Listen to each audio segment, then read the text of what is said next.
Let's dive in a little bit more to your expertise. So I know one of the vital things that Ultimate WP did, or still does, because it's still, we're making a transition, but you're still in that business as well, was help entrepreneurs focus, not deal with the tech headaches, right? And focus on their area of expertise. Can you dive into that a little bit, the importance of that? Yeah, I'd love to.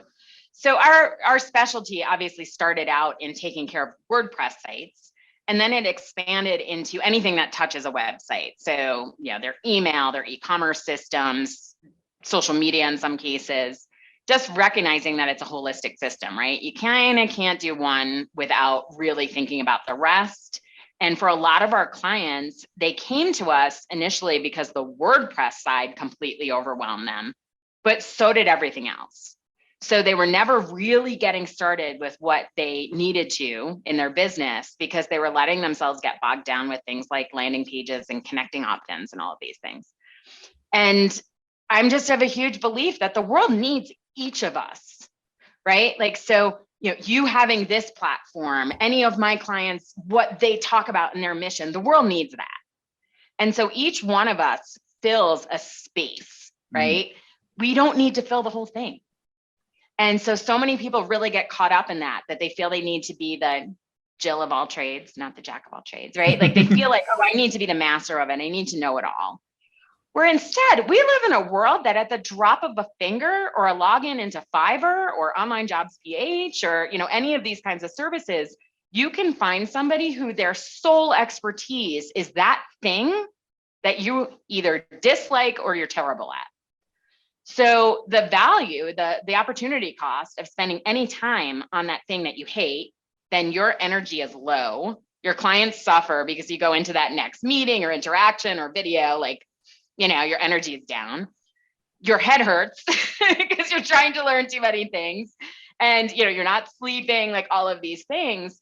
Whereas instead, I look at it like I'm able to employ people, right? Like I can use my genius, my magnetism, my business to earn income that I then get to spread out to others.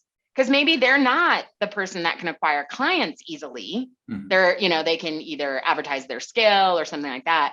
But I can bring in clients at a good rate, and then I can pass off that income to somebody else to operate within their genius. So I love that part of it. I have to say that's probably my biggest motivator is the fact that I get to kind of share the wealth in that case. My second biggest motivator is that, like, I have a client, her tagline is, spreadsheets are my love language. And that to me is like, right? Like that's proof that there is somebody for everything because other people are like, oh, I can't deal with spreadsheets. I don't want to see spreadsheets, right? So when I think about that, I'm actually stealing from somebody else if I try to do the thing that's in their genius. Wow. And how often is it that CEOs don't really evolve into CEOs because they're stuck doing the lower paid task because they feel like they have to, right? We call them chief everything officers. Yeah. Right. And so I always say, like, isn't it time you move from chief everything officer to being a true CEO in your business? We do this, through like a whole series of processes, but a lot of it is like documenting what you do. If it truly is in your genius, then you want to be able to teach most of what you do to somebody else so that it becomes a repeatable process. So most tasks, only 20% are actually your unique genius. So what if you can train somebody else to do the other 80%? So your 20% expands to your 80%, right? Like, so you're spending most of your time in that place. And so like a lot of the people that we come across, number one objection is I can't spend money on it, right? They'll say like, oh, I can't afford to hire somebody, or I can't afford to pay that designer. I can't afford to have this. You can't afford not to. I mean, that might sound cliche, but the very moment you decide, okay, I'm going to give up 5 hours worth of income to somebody else a week, your whole world opens up. So I always say that on average, I work 15 to 20 hours a week, and I affect 150 to 200 hours a week of work. Wow. Nice. Okay. So that's like, really what we're wanting people to gauge based on that. Like if you want to do it all, like I have a client who absolutely loves designing his funnels. He's a coach, but he coaches on sales and marketing. So designing the funnels is also sharpening his skills. He likes to see what's new out there. He kind of gets upset when we take it off of his hands. So if it's the thing that lights him up, if it's the thing that keeps him sharp, I'm not saying don't do that. But then when he has to make 4 copies of it and has to do all the analytics tracking and has to, like all of that kind of stuff, like that's a silly thing for him to do. But guess who was spending an additional hour per funnel on it? He was. Wouldn't, wouldn't he rather have that time to coach a client? Yep. So a lot of it is ego, it's that we think, we're the only one that can do it. And then fear of the money, fear of letting go, fear of somebody not doing it correctly. So there is so much mindset work around outsourcing and scaling that focusing on that is really important. Learn that you can trust other people. Learn that you are so good at it that you can teach other people to be as good at it as you are.